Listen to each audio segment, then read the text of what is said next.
Hi, welcome back to my channel. So I started a project with clay. I'm doing clay now. I have never done clay before, but I'm doing it now. And as soon as I was 10 minutes into this project, I was like, yeah, this is gonna take 2 to maybe 4 weeks. Yeah, so I couldn't do that in 3 days because, you know, weeks, not days. So here I am with another project with clay, still with clay, because I've gotten my hands dirty. I am working with clay now. Is it just me, or is clay just making your hands crack? Like, I'm finally getting over the cracks of winter, and now the cracks of clay comes. Not happy about that. I'm working with clay. It's gross. Clay is gross. I'm working with air dry clay because I don't want the hazard of putting stuff in the oven. The oven is for food only. I'm so excited to show you guys because it was not what I planned, and in a spur of a moment, I made this. I hope you enjoy.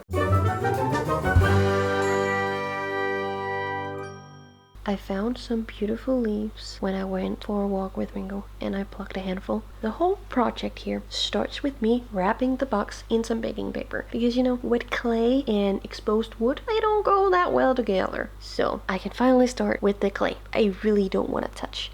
But you know, after working a whole day with clay, I kind of got used to it. Believe me, it's still gross as heck, but you get used to the grossness, I think. I want to say rolling pin, but that can't be right. Actually very hard. And I keep mixing up between relieving it from the baking paper so it doesn't stick, because clay is sticky, and I keep trying to make the perfect size for the leaf. And then when the leaf is perfectly centered in the now very flat piece of clay, I can put it with the veins down on the clay, you know, the leaf veins on the clay, and then put the baking powder over again. And then I can use the kitchen roll one more time to flatten it, flatten the whole thing, you know, because otherwise how am I gonna know that it's a leaf? And with some veins. Now I originally wanted to cut the leaf out with a knife, but I only had a kitchen knife near me, and yeah, that didn't work. So here we go with scissors. Scissors works too. It gets edges a little bit more rough, but it works. And then I just have to peel off the leaf, and a cute leaf for my box. Now we just have to crop it around the box with the baking paper on. Make sure it's perfect, and make sure it doesn't stick too far behind so I can't open the lid when the clay is dry. I mean, that don't work. I made 2 leaves to put on the box. The clay needs to dry for 24 hours. That's a long time to wait when you're impatient. But look, oh, it's so pretty when it's dry. And now I can just paint it. Now I mixed 2 green colors together, made this very light green. It's kind of too light if it's up to me, and it is up to me, so I can just repaint it later. It needs more than 1 layer anyway. After holding the clay leaves for so long, I ended up just putting it back on the box and then painting more, and I felt kind of dumb there because I didn't even have to touch the leaves in order to paint them. I could just put them on the box where I want them to stay. It felt silly. I realized that I actually wanted the backside of the leaves to be green too, because you can see them when you open the box once I glue it on the box, of course. That's annoying, so I have to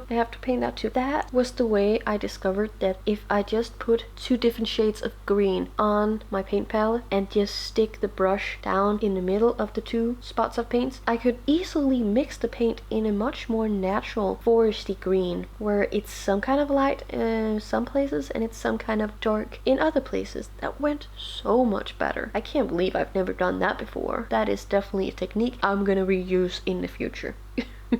So I let that whole thing to dry again, and then I go over using the same technique on the front side of the leaf. Oh, it's so pretty. I am so happy about this green. It's just, it feels more natural, and all I want is natural colors. All I want is natural colors on the leaves. I had thought about making it a fall kind of leaf colors with a more ombre effect, but then again, it is kind of summer soon, so I'd rather have that. And then I waited another 24 hours for paint to dry because I want to put some satin varnish on it. It took me almost an hour to find this inside my art room. I'd put it up with some old projects that I want to do in the future. Anyway, I found it, and that made me happy. I almost just screw this and just glued it on the box, but I didn't. I actually found the thing. It is very important that the paint is completely dry, because if it's not, the satin varnish will ruin the paint. It is it's very annoying, and it costs cost me a lot of time in the past to realize that. And now I can just glue the whole thing on. It's so wonderful. I use a lot of glue because I do not want this thing to get off ever again. It's so amazing. I can't believe that I just made that. It took no more than 3 days. It's a weekend project. That is just brilliant.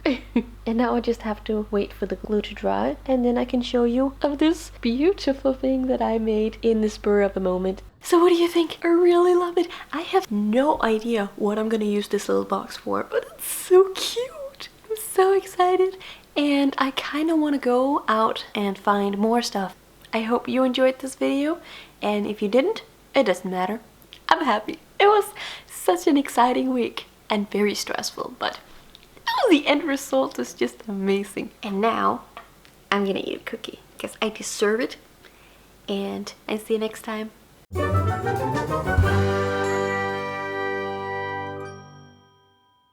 Summer is coming and I almost missed spring, but it doesn't matter. I'm happy. Okay, see you next time.